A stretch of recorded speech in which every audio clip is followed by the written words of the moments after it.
So I was walking by the beach a couple of minutes ago down here in the hotel. I'm, by the way, right now in Hawaii, USA, and I'm going to explain in a minute why reason I'm here.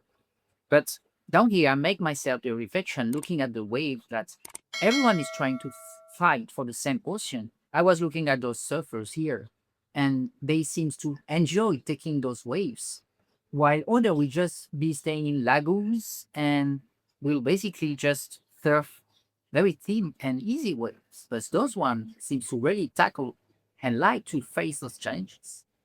And looking at that, it made me think about supply chain and why so many people are actually fighting for the same markets, the same products, the same suppliers. When you go to Canton Fair, they will face in front of you dozens of thousands of suppliers. You will have with you hundreds of thousands of buyers attending to the same trade show, the same year, meeting the same suppliers. And sometimes I don't understand that.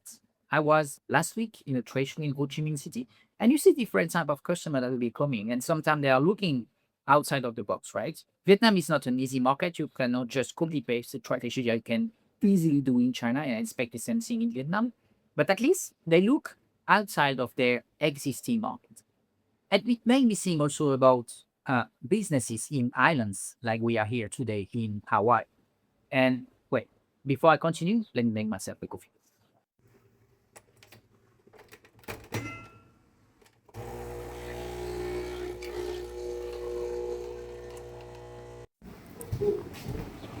So yeah, it's better now. I was thinking about the same analogy with supply chain. Now, when you look here at businesses, and this is not the first time I'm going to islands, we have had a couple of customers in islands. So we had supported, for example, small supermarket chain located in French Polynesia Island. You can actually see some videos that we have made when we were shipping containers for this location. We have also engaged with Guadeloupe for other French islands. We have had customer in Barbados as well, so in the Caribbean Sea. And just last week, we had a customer flying from Trinidad and Tobago, and we supported him with 3-day factory tour. I cannot reveal the product category that he's in, but yeah, so a lot of inquiries and a lot of demand from businesses located in islands. Obviously, it's just a fraction of the inquiries that we will get from Europe, USA, and Australia. But still, when you look at those type of buyers, those type of businesses, sometimes you feel that they are under or they are on or they have found their blue ocean. They don't fight for the same type of product that everyone is sourcing from Alibaba or from Canton Fair, that they will be drop shipping or that they will be selling on Amazon. No, they have found their ultimate niche, ultimate product categories, and they are in a market that is less competitive. So it's very interesting to meet businesses that are located in this line, because sometimes you have a different perspective about how do you approach B2B or B2C sales. And just for the last discussions that I had last week with some buyers coming from all over the world at the Global Sourcing Fair. We had a booth there. We had very great interactions with them. Many people came to discuss the in and out about how to do business in Vietnam, how to find suppliers in Vietnam compared to China, for example. What are the challenges and what are the bottlenecks sometimes that you face here in such an emerging market that is, yes, gaining a lot of attention, but still is harder to tackle and then to overcome when you are a newcomer from sourcing products in Southeast Asia. And then, yeah, when you look at the discussions that we had, we also have a very interesting seminar where we invited two speakers, and then their two profiles were very complementary. One more focused on FDI, cross-border investment, M&A, so pretty high profile. And then another one that is more hands-on, getting expertise and an experience from working with very small workshops, doing himself quality control. So very hands-on. And then obviously the audience raised a lot of questions, get a lot of interest from the topics that we have shared. And commonly, when you look at people that attended to this fair, again, they are thinking from another angle. They are not looking at Vietnam as one place to shop, but they are more thinking long term. Someone, for example, coming to our booth, discussed with me that he have been having 4 shops in Morocco. And in all of those 4 shops, he was doing businesses that he was selling branded products that were coming from overstock or discounted or magazines that are closing down. Then he was buying these stocks massively and then selling on the domestic market. And he's seeking long term. He's thinking about establishing his own brand. He has thoughts about training his staff not to promote any more the branded product, but to associate his own brands with famous brands. And then, of course, that's the right strategy. And which market he have in mind? Vietnam. Another person coming to our booth had a lot of deception with China. He was sharing with me that over there can be IP problems. Factory grow too fast and have grown too fast over the last decade. That now, if you want to engage with a new supplier, it's difficult.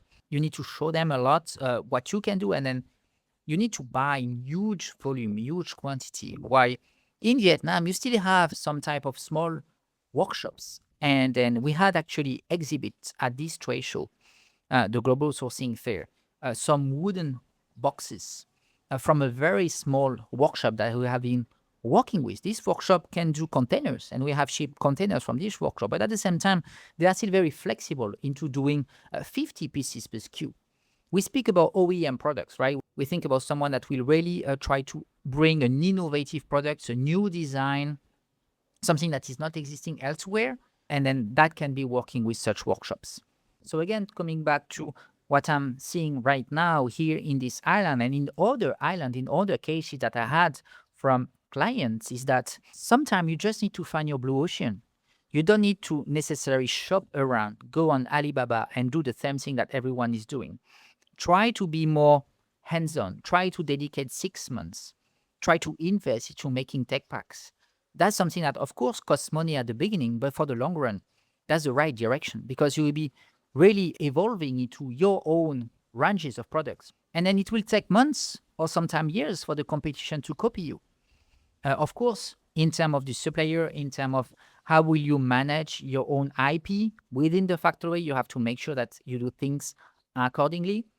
You protect, again, your IP. You sign NDAs very early, but not only, you also need to show the factory that you have a lot of ownership and you will grow your business. So you make sure that they don't try to sell the same product to another competitor. So that's one thing, innovation. The second is where to source. I see customers, they are going to Egypt. I've heard about also new markets that start to emerge as manufacturing hubs.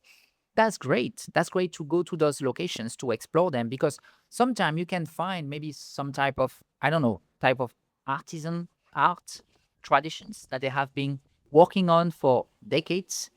And then you can find your uniqueness. While if you just do the same type of product everyone is doing, it's hard to find these innovations. And then very often it's going to be more working with ODM suppliers. So they have their own design, and then you're going to change a little bit the features, the logos, you're going to engrave something, but there is nothing new. While when you start from scratch, when you choose a market first, when you make sure that the market is the right for you, then you can fully own your project. And then for the long run, that's the best way to do. About that, let me give you a disclaimer. Vietnam is not for everyone, okay? I will be flying in probably a month to Malaysia, to Thailand, and then we're going to also have the same assessment in Vietnam, because our client is not thinking, and actually it's true, that Vietnam is the best market for him. So we will be doing a 3-country assessment to make sure about the capabilities, and then to assess that for his product category, we start with the right market. It's going to be OEM, so this is an OEM project, and we not only look at Vietnam. I had also another case lately, someone contacting me for ODM suppliers for vegetarian food. That lady have been starting with Taiwan, which is a great market for that, and also identify one supplier. Problem of communication, problem of making sure that the information is passed. Anyway, she couldn't get the answer.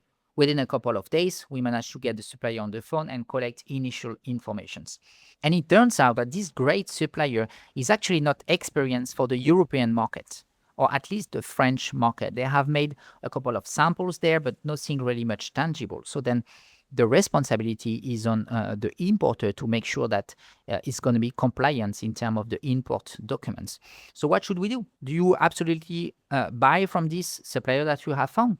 No. The idea is to start again, take a step back, and look into what are the best market to start with. And we have chosen to actually start with Vietnam because Vietnam offers ODM suppliers for vegetarian product that also export. Of course, our team is based in Vietnam, so for us, it's easy to deploy, it's easy to find suppliers, and easy to audit factories. But then after Vietnam, they're going to be probably also Taiwan again, and then Taiwan, but we're going to map different suppliers. We won't only rely on one. So that's a message for people who think that when they go to a trade show, when they find a great supplier, the job is done. The job is never done. After you have one supplier, you need to make sure that you have redundancy. Redundancy can come from multi-country sources, so not only looking at China, but diversifying it. And when you have chosen one country, also looking at different suppliers within one country. Something that happens very often is that when we conduct this type of approach, when we get redundancy at the beginning of the project, sometimes the best supplier is not the one offering the cheapest price. We find suppliers, we identify them, qualify them, audit them, and after this is the RFQ phase when we're going to get preliminary quotations based on the product specifications. And after that, usually we ask factory to make samples. When you do these steps accordingly, you will have 3 or 4 samples in hand. And after, when you visit the factories and check the product, check how motivated they have been to do iteration on a product, for example, then you will identify the best partner for you. And this is not possible if you just go on Alibaba, if you just shop around, if you just ask them to send you samples. You really need to be locally on the ground and then assess the market first. Which market is the best? And after that, compare different suppliers, benchmark them. Some can be very good technically, some can be very bad commercially. There is huge gaps between the ones that are going to trade show to the ones that are not visible at all and sometimes don't even have a Facebook page. But they are great. They are exporting a lot, but it's just that no one knows them. Of course, when you contact sourcing agencies, we have a lot of tools, a lot of data to make sure that we find those sources and information. We qualify them. We always give a phone call first to assess that these are the right people to speak to. And after that, we conduct audits. That's probably the best way to ensure that what they will tell you on the phone or the information that is visible online is actually applied in factories. And sometimes we visit factories, we ask, is this person here having the right information to do a certain welding? You ask the welder here, he doesn't know. So even though they will put on their website that they are following certain certificates and certain standards, when you visit the premises and when you ask the staff, the information is not passing through the person that is very much the either machinery operator or the worker over there. So these are the things that, of course, are red flags. If you are just looking at starting a product from scratch and you don't want to get too much involved into the product development or ensuring about capacity and ensuring about technical details, it's all right. But when you are really sure and then when you want to really go far with a certain project, then those initial steps are very important. So the foundations are great to make your journey a success. So here is for today's video. I hope the message was clear and give you new ideas or at least new perspective to think about your sourcing and manufacturing business. So just as a closing message, basically, sometimes the opportunities, they are not where everyone is looking at. They are just outside. So try to look over there or just try to take trips or just try to meet new suppliers, new vendors, new customers, new distributors. And sometimes you can connect the dots more easily or sometimes it brings you new ideas. And finally, to just also think that sometimes untapped markets or market that there is less competition, that are sometimes less big, are sometimes actually very promising markets. Because if you are the only one serving a small population still, but you are the only one, then it's huge. While if you want to just do the same thing everyone is doing, it will just be a matter of having the best price, at having the best marketing strategy, at always changing your ads to make sure that you are the one that is the most catchy, at having the most optimized website, funnels, follow-up messages, etc. While sometimes just taking a step back, opening your eyes, meeting new people, traveling to new country, taking factory trips in a product category that you are not familiar can sometimes open your eyes and your perspective to new products. I hope you enjoyed this type of video, a bit informal compared to the one I usually do.